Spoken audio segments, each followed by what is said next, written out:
দুর্নীতির অভিযোগে অভিযুক্ত ব্রিটেনের ক্ষমতাসীন লেবার পার্টির মন্ত্রী টিউলিপকে নিয়ে কথা বলেছেন প্রধান উপদেষ্টা ডক্টর মোহাম্মদ ইউনূস। এদিকে টিউলিপকে বরখাস্ত করার জন্য প্রধানমন্ত্রী স্যার কিয়ার স্টারমারের প্রতি আহ্বান জানিয়েছেন দেশটির বিরোধী দল কনজারভেটিভ পার্টির নেতা কেমি ব্যাডেনক। ব্রিটেনের আর্থিক সেবা বিষয়ক প্রতিমন্ত্রী টিউলিপ ও তার পরিবার যেসব সম্পত্তি উপহার পেয়েছে সেগুলোর বিষয়ে তদন্ত করার পাশাপাশি তাকে ক্ষমা চাওয়ার আহ্বান জানিয়েছেন বাংলাদেশের অন্তর্বর্তী সরকারের প্রধান উপদেষ্টা ডক্টর মোহাম্মদ ইউনূস। ব্রিটিশ সংবাদ মাধ্যম সানডে টাইমসকে দেয়া এক সাক্ষাৎকারে তিনি বলেছেন, তদন্তে যদি প্রমাণ হয় যে টিউলিপ এইসব ডাকাতির সুবিধাভোগী, তাহলে সম্পত্তিগুলো ফিরিয়ে দেওয়া উচিত।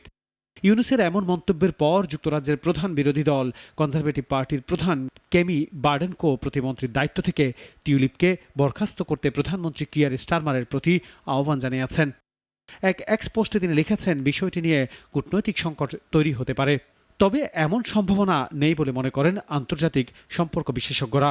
এটা কোনো হবে পজিটিভ নেগেটিভ কোনো হবে না, বিকজ ঠিক আছে এক্সেলেন্সে এটা তো ভালোই শোনা যায় উনি তাকে ক্ষমা চাইতে বলেছেন, মানে if she admits her fault সেটা করে যদি ক্ষমা চায় তাহলে জিনিসটা তো ভালো। সেদিক দিয়ে আমার মনে হয় কূটনৈতিক সম্পর্কে বরং একটা সুদিং ইম্প্যাক্ট আসবে।